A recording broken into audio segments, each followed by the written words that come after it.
ताई पोटे साहेब, तुम्ही प्रभाग क्रमांक 7 मधून निवडणुकीच्या रिंगणात उतरला आहात. शिवसेनेतर्फे तुम्हाला अधिकृत उमेदवारी देण्यात आलेली आहे. तर तुम्हाला काय वाटतं, तुमच्या प्रभागाचा हवा तेवढा विकास झालेला आहे का? नक्की झालेला आहे. कारण 2000 साली मी पहिल्यांदा निवडून आले. त्यावेळेस परिस्थिती खूप बेकार होती ह्या भागामध्ये. रस्ते नव्हते, पाणी नव्हतं, पुराचे पाणी यायचं खूप. परंतु 2000 ते 5 ते 10 ते 15 ह्या त्या 15 वर्षामध्ये खूप आमूलाग्र बदल झाला आहे. काळा तलावाचं सुशोभीकरण झालं, सिमेंट कॉन्क्रीट रस्ते झाले, पुराचं पाणी यायचं लोकांच्या घरामध्ये. आम्ही तिथं 6 फुटी पाईपलाईन टाकली, म्हणजे स्ट्रॉम वॉटर ड्रेनेज लाईन. तिकडचं हायवेचं जे पाणी यायचं ते इथून समोरून जायचं काळा तलावामधून तिकडं मल्हारनगर वगैरे, म्हणजे पूर्ण हा एरिया पुराने बाधित असायचा. परंतु ते एक मोठं काम झालं आणि इथल्या लोकांना पुराच्या पाण्यापासून संरक्षण मिळालं. पुराचं पाणी तसंच पिण्याचं पाणी, बेतूल गडवाडा हा जरा उंच भागावर असल्यामुळे इकडं त्यावेळेस पाण्याचा प्रश्न होता. परंतु आम्ही बरोबर पाण्याचं नियोजन करून त्या भागामध्ये कसं पाणी मिळेल असं करून चांगल्या प्रकारे सगळ्यांना पाणी मिळते.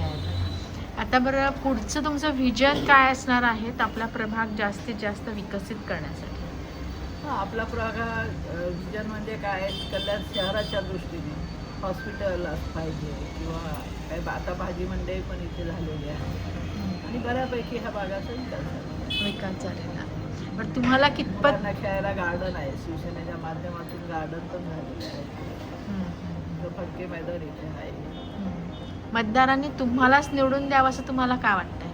नक्कीच, कारण मी गेले 30 वर्ष या भागात माननीय शिवसेना प्रमुख बाळासाहेब ठाकरे यांच्या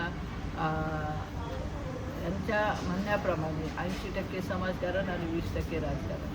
फक्त विकासच नाही तर ह्या भागातील महिलांचे आर्थिक प्रश्न असो, महिलांच्या समस्या असो, अनेक शासनाच्या योजना असो, महिला बचत गट असो, ह्या सगळ्यांपर्यंत मी पोहोचलेली आहे. गेले 30 वर्ष महिला उद्योग व्यवसायात कशा प्रकारे प्रगती साधतील असे अनेक प्रश्न मी सोडवलेले आहेत. त्याच्यामुळे तुम्ही केलेल्या कामांवरती विश्वास ठेवून इथले मतदार तुम्हाला हो नक्कीच. कारण गेले 30 वर्ष मी 10 वर्ष नगरसेविका नव्हते, 15 ते 25, तरीसुद्धा माझं ऑफिस 365 दिवस चालू असायचं. कधीही महिलांना किंवा नागरिकांना मी भेटत असते. त्या काळातसुद्धा अनेक योजना मी महिलांना दिल्या. मधला कोविडचा काळ होतो, कोविडच्या काळात अनेक लोकांना मदत केली.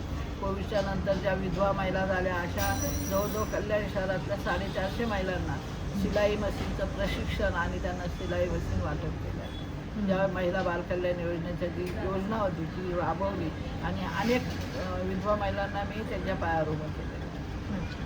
बरं, 15 जानेवारीला मतदान होत आहे, तुम्ही मतदारांना काय आव्हान कराल? मी मतदारांना आव्हान केले, शिवसेना भाजप युतीनं केलेली कामं, त्यांनी केलेलं कार्य बघा आणि आम्हाला प्रचंड मताधिक्याने विजयी करा अशी मी त्यांच्याकडून अपेक्षा करतो.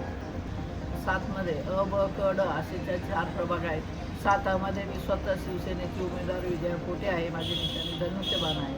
2 नागरिकांचा मागासवर्गीय प्रवर्ग आहे. तिथे श्यामल गायकर हे उमेदवार आहे, त्यांची निशाणी कमळ आहे. 3रा उमेदवार सर्वसाधारण महिला आहे, हेमा ताई पवार ह्या तिथल्या उमेदवार आहेत, त्यांची निशाणी कमळ आहे.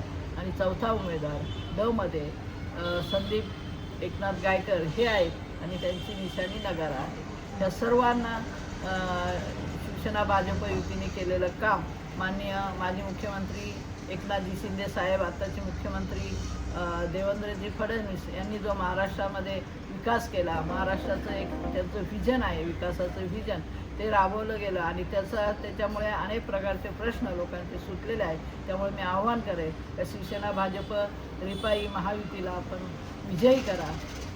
धन्यवाद.